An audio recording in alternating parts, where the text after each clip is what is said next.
Zaidiyah yang kemudian berganti menjadi Syiah Rafidah. Kemudian dia pun tidak pernah melupakan jasa-jasa Israel dalam membantu Rusia mengalahkan kekuatan-kekuatan di Timur Tengah. Klik lagi. Dan pada akhirnya, klik lagi, Rusia menyampaikan tugas kepada partner mereka Iran, di mana Iran juga merupakan kepanjangan tangan dari Israel. Siapa mereka? Mereka inilah keturunan Ya'juj Ma'juj yang kata Rasulullah akan menimbulkan petaka bagi bangsa Arab. Saya yakin yang dimaksudkan Rasulullah SAW ketika bangun dari tidurnya dan mengatakan wailun lil arabi min syarrin qad iqtaraba, kecelakaan akan menimpa bangsa Arab karena keburukan yang telah mendekat kepada mereka. Futihal yauma min radbil Ya'juj wa Ma'juj mislahati, telah terbuka lubang Ya'juj Ma'juj seperti ini. Pembukaan bagi petaka Ya'juj Ma'juj menimpa Arab dibuka oleh mereka inilah. Dan untuk mewujudkan ini di wilayah Asia, maka Iran melakukan kerjasama dengan pemimpin tertinggi di negara Asia, salah satu negara terkuat Asia. Siapa dia? Klik. Ini dia. Ya, Iran bersama-sama dengan rezim di tanah air ini akan membangun peradaban dunia. Jangan salah Bapak sekalian, inilah langkah-langkah menuju perang dunia ketiga. Inilah langkah-langkah the New World Order. Maka pemicu terjadinya perang dunia ketiga adalah tekanan dari rezim yang zalim kepada kepada rakyat yang mayoritas muslim, kepada umat Islam. Hal ini memicu munculnya resistensi dari rakyat yang beragama Islam menentang mereka.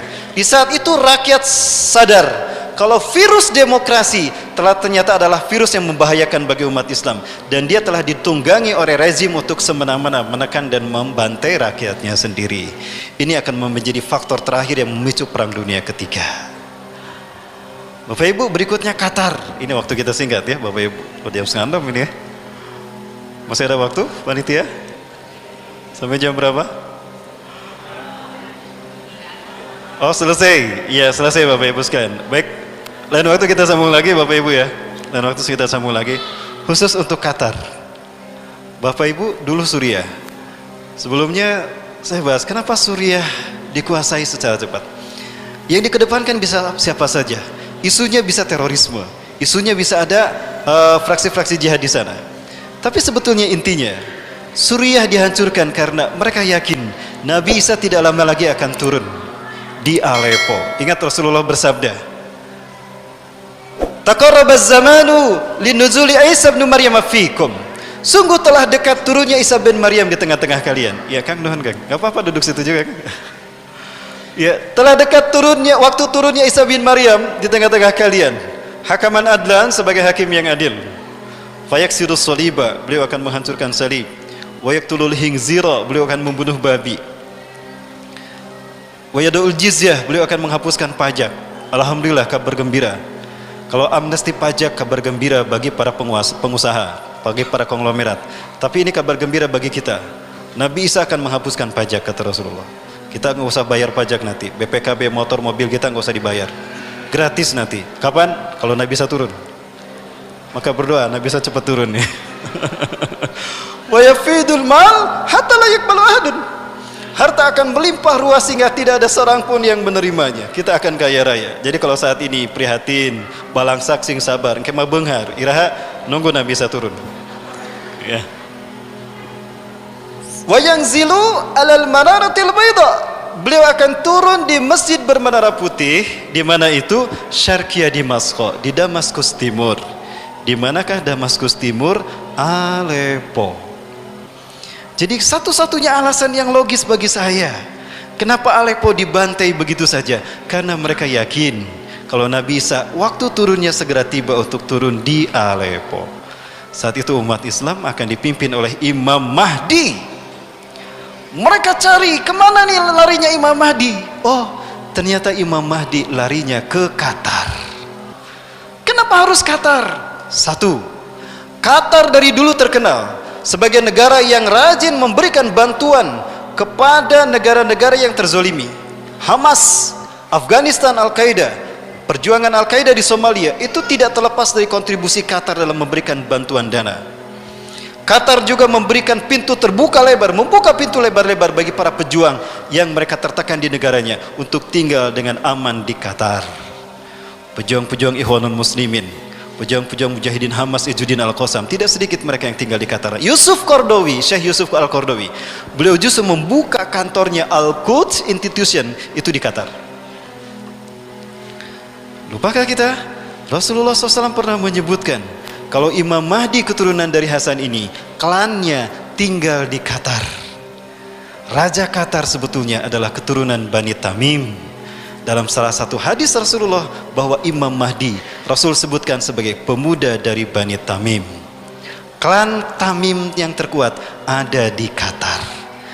Jadi isu Qatar diserang sebetulnya bukan hanya karena membantu mujahidin, bukan, tetapi mereka yakin Imam Mahdi ini dari keturunan Bani Tamim, klan Bani Tamim terkuat ada di Qatar. Samemeh Imam Mahdi hijrah ke Madinah, yuk orang habisnya saja di kampung halamannya. Di mana? Qatar. Jadi ini petunjuk bagi kita kalau Imam Mahdi telah ada dan mereka tahu lebih dulu ketimbang kita. Bapak Ibu yang dirahmati Allah. Maka berikutnya, tidak menutup kemungkinan Qatar ini akan diserang dan ini akan memicu terjadinya perang Arab. Rasulullah menyebutkan Arab saat itu akan bersekutu dengan Bani Rum untuk memerangi musuh di belakang kalian. Bapak Ibu yang dirahmati Allah, lupakah kita kalau Rasulullah bersabda, kalian hai kaum muslimin di bawah pimpinan Imam Mahdi akan memerangi semenanjung Arabia dan kalian akan menang. Hari ini terbuka lebar, konflik Qatar akan memicu terjadinya perang dengan semenanjung Arabia dan umat Islam akan menang.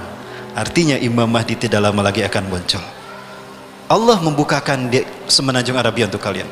Kemudian kalian akan memerangi Persia, maka kalian akan menang. Allah membukakan Persia untuk kalian. Kemudian kalian akan memenangi Bani Rum dan Bani Rum akan kalah. Allah memberikan kemenangan atas kalian. Kemudian kalian akan berperang bersama Dajjal. Bapak Ibu, Dajjal tidak akan keluar melainkan apabila Suriah sudah hancur luar biasa. Hari ini Suriah sudah hancur atau masih utuh?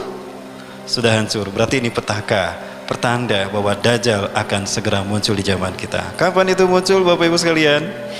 Ciri kalau Dajjal sudah muncul di tengah-tengah kita apabila kita mendengar satu, Madinah gempa 3 kali.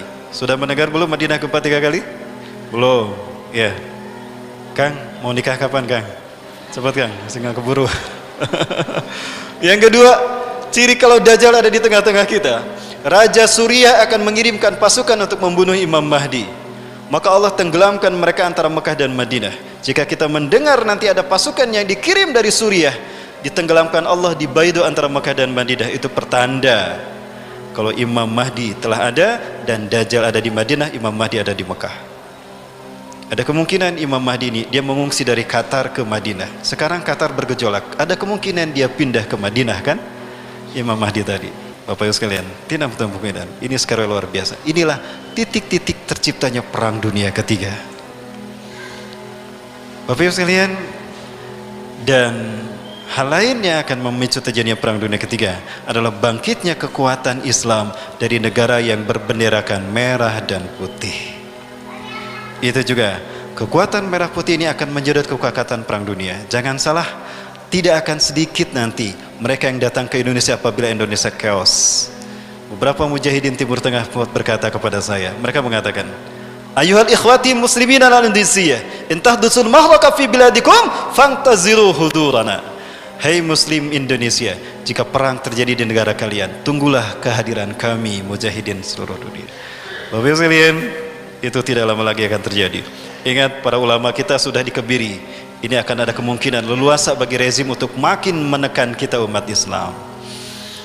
Aksi kita berikutnya akan lebih dahsyat dari aksi 212, 411 dan aksi-aksi yang lainnya. Maka persiapkan nama-nama kita untuk aksi bela Islam berikutnya, karena ini pasti episodenya akan lebih seru lagi. Betulkah demikian? Kita tunggu apa yang Allah kehendaki. Selamat datang di Indonesia akhir zaman dan selamat datang di Perang Dunia Ketiga, Bapak Ibu sekalian. Sudah siap? Ini tara regang gitu. Baik Bapak Ibu sekalian, barangkali banyak hal yang ingin saya kemukakan, tapi waktu saya sudah dikasih isyarat, waktunya sudah habis dan sebentar lagi kita akan memasuki maghrib. Bapak Ibu yang dirahmati Allah, lalu apa solusi yang harus kita lakukan? Cuma satu Bapak Ibu, bukan satu ya, dua lah ya. Ada dua solusi yang harus kita lakukan agar kita bisa menanggulangi ini semua. Walaupun ini tidak bisa kita elakkan, kita tidak bisa menghindar dari perang ini, tapi kita akan selamat dengan syarat satu, berpegang teguh pada Quran dan Sunnah. Kedua, angkat pemimpin yang memimpin kita mengamalkan Quran dan Sunnah, berjamaah. Dengan begitu kita akan kuat. Kenapa demikian? Allah sendiri menyatakan berabad-abad yang lalu kepada kita, 14 abad yang lalu. Surat Al-Hasyr ayat ke-14. La yuqatilunakum jami'an illa fi quram muhassonah aw miwara'i judur. Ba'sum bainahum sadid tahsabum jami'a wa qulubum sata. Mereka musuh-musuh kalian tidak akan bisa memerangi kalian kalau kalian berjamaah bersatu padu.